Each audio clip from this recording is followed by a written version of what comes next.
Welcome to Pratap classes. दोस्तों, Pratap classes के YouTube channel पर आपका हार्दिक स्वागत है। तो बीएसटीसी परीक्षा 2023 के लिए स्पेशल हमने मॉडल टेस्ट पेपर चला रखे हैं। तो आज हमारा मॉडल टेस्ट पेपर 6 आ चुका है। तो टॉप 50 एमसीक्यू आपको इसमें मिलते हैं। मिक्स क्वेश्चन, कला संस्कृति, भूगोल, इतिहास, पॉलिटिकल, करंट अफेयर्स। बिल्कुल परीक्षा में ऐसे ही प्रश्न आएंगे। तो डेली लाइव शाम 7 बजे आपको ये मॉडल टेस्ट उपलब्ध हो जाता है। तो प्रताप क्लासेस के चैनल को आप जरूर सब्सक्राइब करें और चैनल पर नए हैं, चैनल को क्या है, लाइक कर दीजिए वीडियो को। तो देखिए, हम आज के प्रश्नों की पहले हम चर्चा करते हैं। अगर आप बीएसटीसी एग्जाम प्री डीएलएड की टेस्ट सीरीज लेना चाहते हैं तो आप प्रताप क्लासेस के ऐप को डाउनलोड करें और वहां पे आपको मात्र 99 रुपए में टेस्ट सीरीज उपलब्ध हो जाएगी और टॉपिक वाइज टेस्ट सीरीज होगी। जब तक आप एग्जाम होगा जब तक ये चलेगी। अभी से ज्वाइन कीजिए और टेस्ट सीरीज को करें। देखिए, पहले प्रश्न हम बात करेंगे। राज्य में सूर्योदय एवं सूर्यास्त सबसे पहले कहाँ होता है? यानी प्रदेश में सूर्योदय व सूर्यास्त सबसे पहले कहाँ होता है? धौलपुर, बांसवाड़ा, जैसलमेर, बीकानेर। तो कहाँ पे होगा? धौलपुर के अंदर। तो ठीक है, राजस्थान का पूर्वी जो दिशा है वो कौन सी हो जाएगी? धौलपुर जिला हो जाएगा अंत तक। अन्य की बात करें तो राजस्थान क्षेत्रफल की दृष्टि से हमारे देश का सबसे बड़ा राज्य है। 1 नवंबर 2000 को मध्य प्रदेश से छत्तीसगढ़ का गठन हुआ और उसी दिन राजस्थान देश का सबसे बड़ा राज्य बना। राजस्थान का कुल क्षेत्रफल है 3,42,239 वर्ग किलोमीटर है, जो कि देश का कितना है? 10.41% है। यहां से एग्जाम में प्रश्न पूछा जाता है कि कुल देश का कितना है? 10.41% है। ये आपको याद रखना है कि राज्य में सूर्य उदय और सूर्य अस्त सबसे पहले कहाँ होगा? तो धौलपुर में ही होगा। इसका आंसर ए हो जाएगा। आगे देखिए, राष्ट्रीय मरु उद्यान कहाँ स्थित है? राष्ट्रीय मरु उद्यान कहाँ स्थित है? बार बार एग्जाम में पूछा जाता है। तो ये जैसलमेर और बाड़मेर के अंदर है।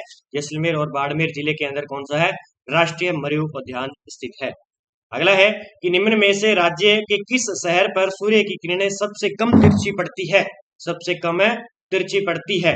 गंगानगर, जयपुर, अजमेर, डूंगरपुर। तो गंगानगर के अंदर क्या पड़ती है? सबसे तिरछी किरणें पड़ती है किसकी? सूर्य की। अब देखते हैं हम। देखिए, कुशलगढ़ बांसवाड़ा में 21 जून को सूर्य की किरणें कर्क रेखा पर लंबवत पड़ती है, यानी सीधी पड़ती है। गंगानगर में सूर्य की किरणें सर्वाधिक तिरछी और बाड़मेर में, बांसवाड़ा में सूर्य की किरणें सर्वाधिक सीधी पड़ती है। ये एग्जाम में पूछा। अगर आपसे पूछ ले कि सूर्य की किरणें सीधी कहाँ पड़ती है, तो बांसवाड़ा जिले पर। और गंगानगर पर क्या पड़ती है? तिरछी किरणें पड़ती है। कर्क रेखा राजस्थान के डूंगरपुर जिले के चीखली गांव के दक्षिण से तथा बांसवाड़ा जिले के कुशलगढ़ तहसील के लगभग मध्य से गुजरती है। ये आपको याद रखना है, जो कि भारत के अंदर कर्क रेखा 8 राज्यों से गुजरती है। 23.5 डिग्री रेखा जो राजस्थान के अंदर डूंगरपुर और बांसवाड़ा जिले के अंदर गुजरती है। और डूंगरपुर की एक तहसील है, गांव है चीखली गांव, और बांसवाड़ा का है कुशलगढ़ तहसील। यहाँ से क्या ये कर्क रेखा गुजरती है। तो तिरछी कौन सी हो जाएगी? गंगानगर जिले से। सिरोजम मृदा जिस जिले में मिलती है वह है सिरोजम मृदा। ये मिलती है अपने जयपुर जिले के अंदर। देखिए, इसे धूसर या सिरोजम मिट्टी कहते हैं। इसकी उर्वरकता शक्ति कम होती है। इसमें बारानी खेती की जाती है। धूसर सिरोजम मिट्टी रंग में पीले भूरे रंग की होती है। यह अरावली के पश्चिम में छोटे टीलों वाले क्षेत्रों में जैसे पाली, नागौर, अजमेर, जयपुर और दौसा में पाई जाती है। सिरोजम मिट्टी के कण मध्यम मोटाई के होते हैं। इसमें नाइट्रोजन व कार्बनिक पदार्थों की कमी होती है। रबी की फसलों के उत्पादन हेतु निरंतर सिंचाई तथा अधिक मात्रा में रासायनिक खाद की आवश्यकता होती है। तो ये देखिए, यहाँ पे पाली, नागौर, अजमेर, जयपुर और दौसा में पाई जाती है। तो यहाँ पे ऑप्शन है जयपुर। इसका आंसर ए हो जाएगा। राज्य का सबसे उच्चतम बिंदु गुरु शिखर है, 1722 मीटर है। जबकि सबसे निम्नतम बिंदु कौन सा हो जाएगा? तो सबसे निम्नतम बिंदु हो जाएगा सांबर झील। सांबर झील कहाँ पे है? जयपुर के अंदर है। खारे पानी की झील है सांबर झील। देखिए, सांबर झील के बारे में बात करेंगे तो वर्ष 1990 से रामसर कन्वर्वेशन के तहत अंतरराष्ट्रीय महत्व की एक आदर भूमि घोषित किया गया था 1990 के अंदर। नदियां देखिए इसमें कौन सी गिरती है? एक तो मेड़ता, सामोद, मेंथा, रूपनगढ़, खारी और खंडेला। जो एग्जाम में पूछी जाती है ज्यादा, मेंथा, रूपनगढ़, खारी और खंडेला नदियां कौन सी झील में गिरती है? तो सांबर झील में। इस झील में वर्ष 2019 में बाटुलिज्म के कारण लगभग 22,000 प्रवासी पक्षियों की मौत हो गई थी। ये डिटेल आपको याद रखनी है। आगे है कि केवला देव राष्ट्रीय उद्यान भरतपुर को किस वर्ष में यूनेस्को ने विश्व प्राकृतिक धरोहर में घोषित किया था? तो केवलादेव राष्ट्रीय उद्यान कहाँ पे है? भरतपुर के अंदर है। तो किस वर्ष तो ये किया गया था? 1985 के अंदर। कब? 1985 के अंदर। अब है एक रणथंभौर राष्ट्रीय उद्यान, ये कहाँ पे है? सवाई माधोपुर के अंदर। 1 नवंबर 1980 को दर्जा दिया गया। मुकंदरा हिल्स राष्ट्रीय उद्यान है कोटा व चित्तौड़गढ़ के अंदर, 1978 1979 के अंदर। आगे देखिए, कजली तीज का त्योहार कहाँ मनाया जाता है? कजली तीज का त्योहार बनाया जाता है बूंदी के अंदर। कहाँ पे? बूंदी के अंदर कजली तीज बनाई जाती है, जो कि एग्जाम में पूछा जाता है। अब कुछ अन्य मैं त्योहार लेकर आया हूँ जहां से एग्जाम में प्रश्न पूछा जा सकता है। सिंजारा आपसे पूछ ले तो ये चैत्र शुक्ल द्वितीय को मनाया जाता है। गणगौर की बात करेंगे तो चैत्र शुक्ल तृतीय को बनाई जाती है। छोटी तीज की बात करेंगे तो श्रावण शुक्ल तृतीय को। बड़ी तीज की बात करेंगे तो भाद्रपद कृष्ण तृतीय को। कजली तीज बूंदी के अंदर है।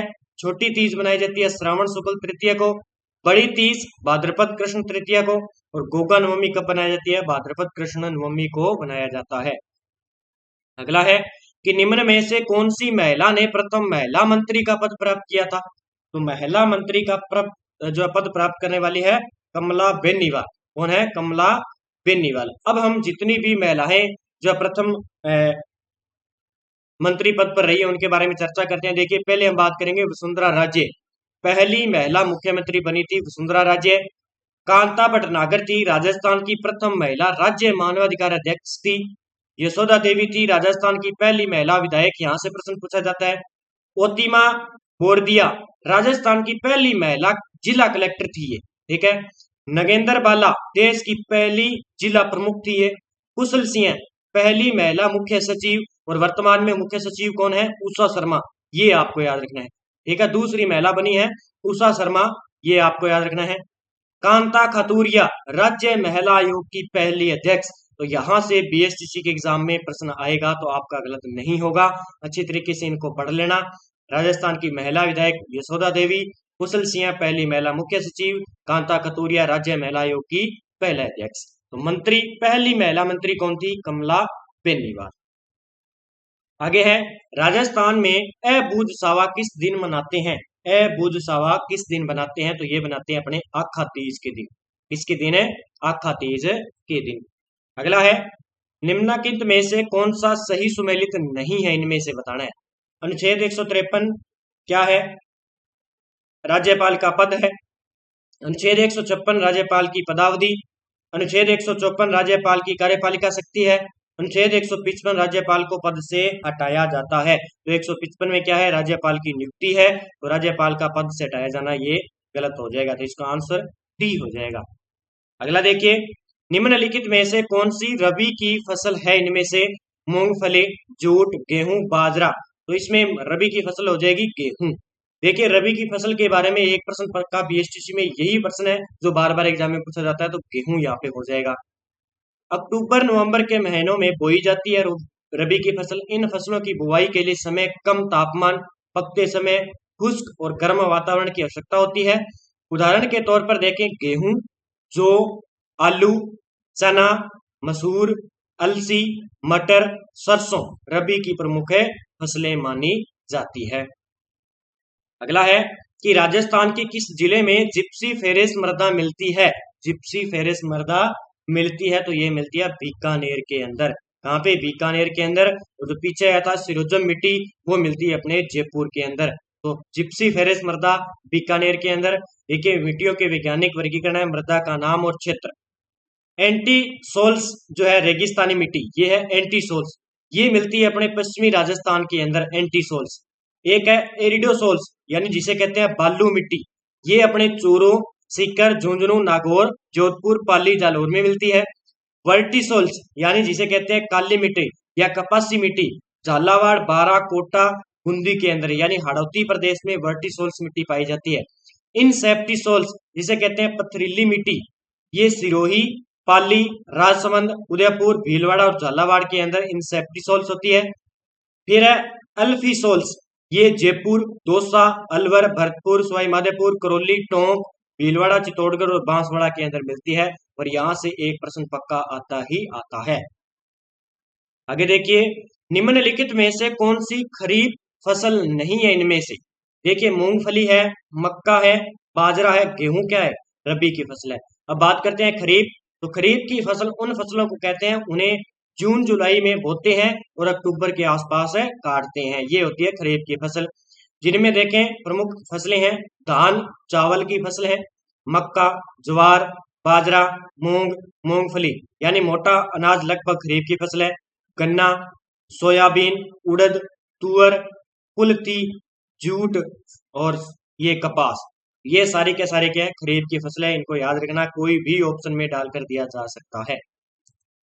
आगे है धूलकोट कहाँ स्थित है? धूलकोट कहाँ स्थित है? तो ये आहड़ सभ्यता के अंदर है धूलकोट। आहड़ सभ्यता को क्या कहते हैं? धूलकोट के नाम से जाना जाता है। आगे है निम्नलिखित में से कौन सा कथन सही है इनमें से? राष्ट्रीय ऊंट अनुसंधान केंद्र बीकानेर में स्थित है। केंद्रीय पशु प्रजनन केंद्र चित्तौड़गढ़ में स्थित है। केंद्रीय भेड़ प्रजनन केंद्र चूरू में स्थित है। राष्ट्रीय असव अनुसंधान केंद्र बारां जिले में है। तो राष्ट्रीय ऊंट अनुसंधान केंद्र कहाँ पे है? तो इसका सही क्या आंसर हो जाएगा? केंद्रीय भेड़ प्रजनन केंद्र फतेहपुर कहाँ पे है? सीकर के अंदर है। कहाँ पे? फतेहपुर सीकर के अंदर है। सही आंसर क्या हो जाएगा इसका? राष्ट्रीय ऊंट अनुसंधान केंद्र बीकानेर में। ये इसका सही आंसर हो जाएगा, यानी ए इसका सही आंसर हो जाएगा। केंद्रीय भेड़ प्रजनन केंद्र कहाँ पे है?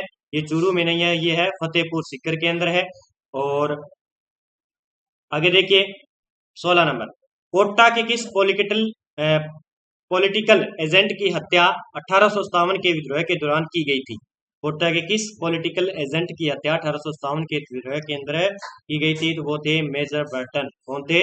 Major Burton. अगला है निम्न में से कौन सा वृक्ष राजस्थान का राज्य वृक्ष है? तो राजस्थान का राज्य वृक्ष या राजस्थान का जिसे कहते हैं कल्प वृक्ष कौन सा हो जाएगा? कल्प वृक्ष कौन सा है? खेजड़ी हो जाएगा। आगे देखिए राजस्थान के स्वतंत्रता आंदोलन के दौरान गिरफ्तार एवं निर्वासित होने वाले राजस्थान की पहला महिला जो है महिला कौन थी? पहली महिला थी श्रीमती अंजना देवी चौधरी। कौन थी? श्रीमती अंजना देवी चौधरी। अगला है कि 1857 की क्रांति के समय कोटा में प्रमुख नेता जयदयाल तथा मेहराब खां क्रमशः कहाँ के निवासी थे? यहाँ से प्रश्न बार बार पूछा जाता है। इनका संबंध था कोटा रियासत से। तो ये मथुरा और करौली के थे दोनों। ठीक है, मथुरा और करौली के। 1857 की क्रांति के समय कोटा में प्रमुख नेता थे ये जयदयाल और मेहराब खां। ये मथुरा करौली के थे। अगला है कि अनुच्छेद 213 के तहत राज्यपाल को निम्न में से कौन सी शक्तियां प्राप्त है? मंत्रिपरिषद के निर्माण की शक्ति, अध्यादेश जारी करने की, समाधान की, निषेधाज्ञा जारी की। अध्यादेश जारी करने की शक्ति किसके पास है? राज्यपाल के पास है। और कहाँ पे है? अनुच्छेद 213 के तहत है। ये आपको याद रखना है। अगला है कौन सा पशु शुभंकर और जिला सुमेलित नहीं है? देखिए चीतल हिरण कहाँ का है? ये जयपुर का है। काला तीतर झुंझुनू का है। कबर बिज्जू ये बांसवाड़ा का नहीं है। डेमो इसेल क्रेन ये जोधपुर का है। तो बिज्जू ये जो है किस जिले का है? उदयपुर का है। तो ये किसका है? उदयपुर का है। ठीक है। और बात करें बांसवाड़ा का, तो बांसवाड़ा का है जलपीपी। क्या है? जलपीपी बांसवाड़ा का है। और गोडावन की बात आ जाए तो गोडावन है अपने जैसलमेर का। ठीक है। और चिंकारा कौन सा हो जाएगा? चिंकारा श्री गंगानगर जिले का है शुभंकर। ये आपको याद रखना है। और बाघ आ जाएगा सवाई माधोपुर का। कुरंजा पक्षी जोधपुर का हो जाएगा। और चीतल जयपुर का आ ही गया। उसके बाद कई जैसे खरगोश दौसा, उदबिलाव कोटा का है। चौसिंगा चित्तौड़गढ़ का है। बारा मगरमच्छ। तो कुछ आपको याद रखने हैं। वर्टिसोल्स मृदा मुख्यतः किस जिलों समूह में पाई जाती है? वर्टिसोल्स मैंने पहले भी बताया था, जिसे काली मिट्टी कहते हैं। ये वर्टिसोल्स काली मिट्टी का वैज्ञानिक नाम है। तो ये अपने कौन से जिलों में पाई जाएगी? वर्टिसोल्स मृदा कोटा और बूंदी में। ठीक है, कोटा और बूंदी में। अगला है राजस्थान के शुष्क एवं अर्ध शुष्क क्षेत्रों में पालर पानी शब्द किसके लिए प्रयुक्त होता है? पालर पानी शब्द होता है वर्षा जल के लिए प्रयुक्त होता है। अगला है काजरी अवस्थित है। काजरी अवस्थित, तो काजरी कहाँ अवस्थित है? काजरी है जोधपुर के अंदर। कहाँ पे है? जोधपुर के अंदर है। अगला है कौन से कार्यक्रमों का अकाल राहत से सीधा संबंध है? मरुस्थलीय विकास कार्यक्रम और सूखा संभाव्य क्षेत्रीय कार्यक्रम दोनों। मरुस्थलीय विकास कार्यक्रम, सूखा संभाव्य क्षेत्रीय विकास कार्यक्रम, नरेगा। ये सीईटी के एग्जाम में पूछा गया था हूबहू इस प्रकार का प्रश्न। तो इसका आंसर क्या हो जाएगा, मरुस्थलीय विकास कार्यक्रम और सूखा संभाव्य क्षेत्रीय कार्यक्रम दोनों अकाल राख से सीधा संबंध है इसका। ठीक है, राजस्थान में सूखा संभावित कार्यक्रम कब प्रारंभ हुआ था, मैंने कल इसके बारे में पूरी डिटेल भी बताई थी। सूखा प्रभावित क्षेत्र, मरु विकास कार्यक्रम, डांग क्षेत्र इनके बारे में कब ये कार्यक्रम स्टार्ट किए गए थे, 1974 में सूखा संभावित क्षेत्र कार्यक्रम स्टार्ट किया गया था। मोतीलाल तेजावत का जन्म कहाँ हुआ था, मोतीलाल तेजावत का जन्म हुआ था कोलियारी गांव के अंदर, ये याद कर लेना, कोलियारी गांव। ठीक है, अगला है, निम्नलिखित में से कौन सा युग्म सुमेलित नहीं है, अर्जुनाल सेठी, यहां से प्रश्न पक्का पूछा जाता है जेल से रिलेटेड। ठीक है, तो देखिए अर्जुनाल सेठी बेलूर जेल सही है, जोरावर सिंह बरेली जेल गलत है, विजय सिंह पथिक को टोडगढ़ जेल में रखा गया था और केसरी सिंह बार्ट को हजारीबाग जेल में रखा गया था। इसमें सुमेलित नहीं है वो हमें बताना। तो जोरावर सिंह को कहाँ रखा गया था, इन्हें रखा गया था सेंट्रल जेल के अंदर। कहाँ पे, सेंट्रल जेल के अंदर, दिल्ली बम षड्यंत्र में ये फंसे थे तो वहां पे इनको सेंट्रल जेल में रखा गया। और बरेली जेल के अंदर जो है कुंवर प्रताप सिंह को रखा गया था, कुंवर प्रताप सिंह को यहाँ पे रखा गया था बरेली जेल के अंदर, ये आपको याद रखना है। आगे बात करते हैं, अगला है डूंगर जी जवाहर जी किस जिले के थे, डूंगर जी व जवाहर जी किस जिले के थे, तो ये थे सीकर जिले के। कहाँ के थे, सीकर जिले के थे।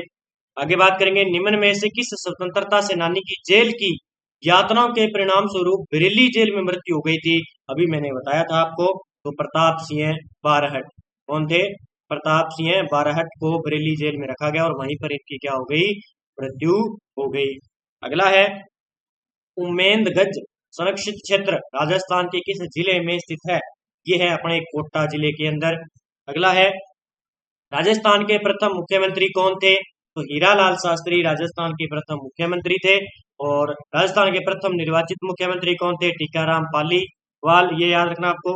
अगला है कि निम्नलिखित में से भारत के संविधान का कौन सा अनुच्छेद राज्यपाल को जानकारी के संबंध में मुख्यमंत्री के कर्तव्य के बारे में है, ये है अनुच्छेद 167 के तहत। मुख्यमंत्री और राज्यपाल अच्छी तरीके से आपको पढ़ के जाना है, यहाँ से एक प्रश्न पक्का आएगा।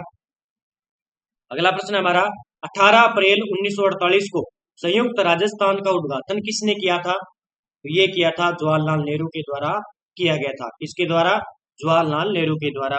अगला है, उदयपुर राज्य का राजस्थान में विलय कब हुआ, उदयपुर राज्य का इनका हुआ था 18 अप्रैल 1948, 18 अप्रैल 1948 को। वह नदी जो वन की आस के रूप में जानी जाती है, तो ये कहते हैं बनास को। ठीक है, अगला है, निम्नलिखित में से कौन सा युग्म सुमेलित नहीं है, ये बताना है हमें, नदी और सहायक नदी। माही की नदी, माही की सहायक नदी है सोम, बनास, कोठारी, साबरमती, मोरेन, लूनी, पांडे। इसमें बताना है कि कौन सी, तो साबरमती की सहायक नदी कौन सी नहीं है, मोरेन नहीं है। लूनी की बांडी नदी सहायक है, बनास की कोठारी, और कोठारी पर कौन सा बांध बना हुआ है, मेजा बांध कोठारी नदी पर बना हुआ है, ये आपको याद रखना। अगला है, बनास, चंबल और सीप नदियां किस जिले में राजस्थान की त्रिवेणी संगम का निर्माण करती है, ये करती है सवाई माधोपुर के अंदर, कौन से घाट पर, रामेश्वर घाट पर। कौन सा है, रामेश्वर घाट के ऊपर कौन सी, बनास चंबल सीप, यानी बीपीसी। ठीक है, बनास चंबल,